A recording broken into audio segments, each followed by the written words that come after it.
₹100 ಕೊಟ್ಟು ಒಂದು lucky coupon ತಗೊಂಡಿದ್ದೆ. ಲಕ್ಕಿ ಡ್ರಾನಲ್ಲಿ ₹1,00,000 ನನಗೆ ಬಂದ್ಬಿಡ್ತು. ಅದು ಅಳಿ ಅಂದ್ರೆ ಆ ದುಡ್ಡು ನಿಮ್ಮ ಹತ್ರ ಇದ್ಬಿಟ್ರೆ ಕೋತಿ ಕೈನಲ್ಲಿ ಮಾಣಿಕೆ ಇದ್ದಂಗಿರುತ್ತೆ. ಹಾಗಾಗಿ ಆ ದುಡ್ಡನ್ನ ನನ್ನ ಕೈ ಕೊಟ್ಬಿಡಿ. ನಿಮಗೆ ಯಾವಾಗ ಹೋಗ್ಬೇಕು ಅವಾಗ ₹200 ಮಸಾಲೆ ದೋಸೆ ತಿನ್ನಕ್ಕೆ ಕೊಡ್ತೀನಪ್ಪ. Hubby don't talk rubbish. ಯಾವತ್ತಾದ್ರೂ ವಿಟ್ಲಿಂಗೆ ಪಾಕೆಟ್ ಮನಿ ಅಂತ ಕೊಟ್ಟಿದ್ದೀರಾ? ಈಗ ಅವನ ಹತ್ರ ₹1,00,000 ಬಂದಿರೋದು ನೋಡಿ ನಾಲ್ಗೆ ಚಚ್ಕೊಂಡು ಬಂದ್ಬಿಟ್ರು. ಈ ದುಡ್ಡನ್ನ ಯಾರಿಗೂ ಕೊಡ್ಬೇಡಿ, ನಿಮ್ ಇಷ್ಟ ಬಂದಾಗೆ ನೀವೇ ಖರ್ಚು ಮಾಡ್ಕೊಳ್ಳಿ. ಲೇ ದೇವರ ಕೊಡತಂಗೆ ಏನು ಆಡೋ ಮಾತಿಗೊಂದು ಅರ್ಥ ಬಿಡ್ಬೇನೆ. ಈ ನಿಮ್ಮ ಯಜಮಾನಪ್ಪನಿಗೆ ದಿನಕ್ಕೆ ₹200 ಮೇಲೆ ಖರ್ಚು ಮಾಡೋ ಯೋಗ್ಯತೆ ಇಲ್ಲ ಕಣೆ. ಅಂತದ್ರಲ್ಲಿ ₹1,00,000 ಖರ್ಚು ಮಾಡ್ಬಿಡ್ತಾನೋ. ಏನ್ ಬಾಬಾ ಹಿಂಗ್ ಮಾತಾಡ್ತೀರಾ? ₹200 ಖರ್ಚು ಮಾಡೋನ್ಗೆ ₹1,00,000 ಖರ್ಚು ಮಾಡಕ್ ಆಗಲ್ವಾ? ಒಂದೇ ದಿವಸ ಖರ್ಚು ಮಾಡಿ ತೋರಿಸ್ತೀನಿ. ಅಳಿ ಅಂದ್ರೆ ಒಂದಲ್ಲ ನಾನು ನಿಮಗೆ 3 ದಿನ ಟೈಮ್ ಕೊಡ್ತೀನಿ ಕಣ್ರಿ. ಅದನ್ನ ಖರ್ಚು ಮಾಡಿ ತೋರಿಸ್ಬಿಡ್ರಿ. ಆ ಪಕ್ಷ ನೀವು ಖರ್ಚು ಮಾಡಿದ್ದೆ ಆದ್ರೆ ಈ ಮನೆಯಲ್ಲಿ ದಂಡ ಪಿಂಡ ನೀವಲ್ಲ ನಾನು. ಲೋಪದ್ದು ಈ ₹1,00,000 ಖರ್ಚು ಮಾಡಕ್ಕೆ ದಾರಿನೇ ಗೊತ್ತಾಗ್ತಿರೋಲ್ಲ.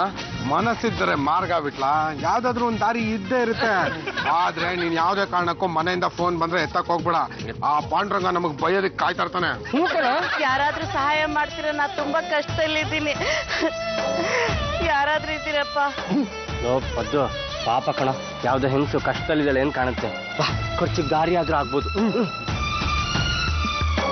ಆಂಟಿ, ಮೈ ಮೇಲೆ ಇಷ್ಟೊಂದು ಒಡವೆನ ಹೇರ್ಕೊಂಡು ನನಗ್ ಕಷ್ಟ ಇದೆ, ನನಗ್ ಸಹಾಯ ಮಾಡಿ ಅಂತ ಕೇಳ್ತಿರೋ ಏಕೈಕ ಹೆಣ್ಣು ಅಂದ್ರೆ ನೀವೇ ಆಂಟಿ. ಏನಾಯ್ತಂಟಿ, ಗಂಡ ಬಿಟ್ಟೋಗ್ಬಿಟ್ರಿ? ಅಯ್ಯೋ ನಿನ್ ಮುಖ ಮುಚ್ಚ.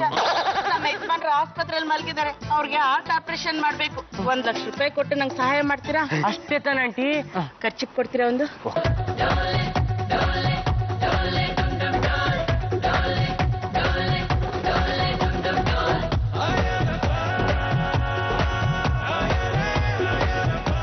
ನೋಡಪ್ಪ, ಈ ಒಡವೆನ ನೀವು ತಗೊಂಡ್ರೆ ಆ ₹1,00,000 ನಾ ತಗೋತೀನಿ. ಅಷ್ಟೇ ತಾನೆ? ತಗೊಳ್ಳಿ, ಪರವಾಗಿಲ್ಲ. ಆ ದೇವ್ರು ನಿಮ್ಮಿಬ್ರಿಗೂ ಒಳ್ಳೇದ್ ಮಾಡಿ. ನಾನು ಬರ್ತೀನಪ್ಪ. ಒಳ್ಳೇದಂತೆ.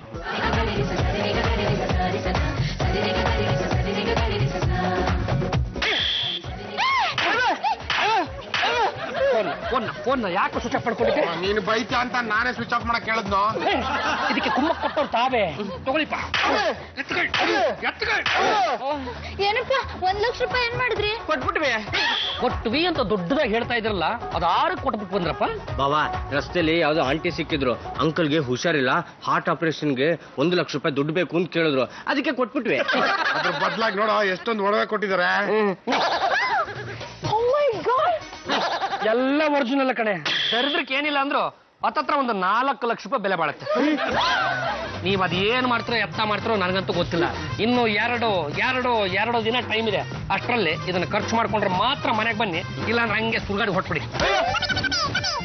ಸರ್, ಯಾವ ಟೋಪಿ ಬೇಕಾಗಿತ್ತು? ಮರೇ, ನಮ್ಗೆ ಗಾಂಧಿ ಟೋಪಿ ಬೇಕಾಯ್ತು. ಅದ್ರ ಬೆಲೆ ಎಷ್ಟು ಅಂತ ಹೇಳ್ತೀಯಪ್ಪ? ಸರ್, ಅದು ತುಂಬಾ ಬೆಲೆ ಆಗುತ್ತೆ. ಯಾರ ಹತ್ರ ಮಾತಾಡ್ತಿದ್ದೆ ನೀನು? ಎಷ್ಟಾಯ ಅದ್ರ ಬೆಲೆ? ₹100, ₹1,000? ಲಕ್ಷಣ, 2,00,000. ದುಡ್ಡು ಕಡಿಮೆ ಆಯ್ತು ಅಂದ್ರೆ ಈ ದುಡ್ಡಿನ ಜೊತೆಗೆ ಈ ಒಡವೆನೂ ಕೊಡ್ತೀವಿ, ತಗೋ. ಇಷ್ಟ ಆಯ್ತು ಅಂದ್ರೆ ನಮ್ ಬಟ್ಟೆನೂ ಬೇಕಾದ್ರೆ ಬಿಚ್ಕೊಟ್ಬಿಡ್ತೀವಿ. ಇಲ್ಲೊಂದು ಗಾಂಧಿ ಟೋಪಿ ಇತ್ತಲ್ಲ ಎಲ್ಲೋ? ಯಾವ್ದೋ 2 ಬಕ್ರಗಳು ಬಂದಿದ್ರು, ಒಡವೆ ದುಡ್ಡು ಕೊಟ್ಟು ಆ ಟೋಪಿ ನೆಚ್ಕೊಂಡು ಹೋದ್ರು. ಆ ಟೋಪಿ ಯಾಕೋ ಕೊಟ್ಟೆ? ಈಶ್ವರ ಅಲ್ಲ ತೇರೋ ನಾಮ್, ಇವತ್ತು ನಂಬವನಿಗೆ ಕಾದಿದೇರಾ. ಸ್ವಲ್ಪ ನಿಂತ್ಕೊಳ್ಳಿ ಸರ್. ಯಾರು ಸರ್ ನೀವು? ಟೋಪಿ ಅಂಗಡಿ ಓನರು ಸರ್. ನನ್ನ ಟೋಪಿ ನಾನು ಕೊಟ್ಬಿಡಿ ಸರ್. ಈ ಟೋಪಿ ಕೊಂಡ್ಕೊಡೋದಕ್ಕೆ ನಾವ್ ಎಷ್ಟು ದುಡ್ಡು ಕೊಟ್ಟಿದ್ವಿ ಗೊತ್ತಾ? ದುಡ್ಡು ಸಾಲದು ಅಂತ ನಮ್ಮ ಹತ್ರದ ಒಡವೆನೆಲ್ಲ ಕೊಟ್ಟಿದ್ದೀವಿ ಸರ್.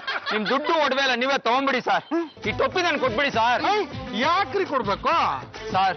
ಇದು ಅಂತಿಂತ ಟೋಪಿ ಅಲ್ಲ ಸರ್, ಇದನ್ನ ಲಂಡನ್ ಮ್ಯೂಸಿಯಂ ಇಂದ ತಂದಿದ್ದೆ. ದಯವಿಟ್ಟು ಕೊಟ್ಬಿಡಿ ಸರ್.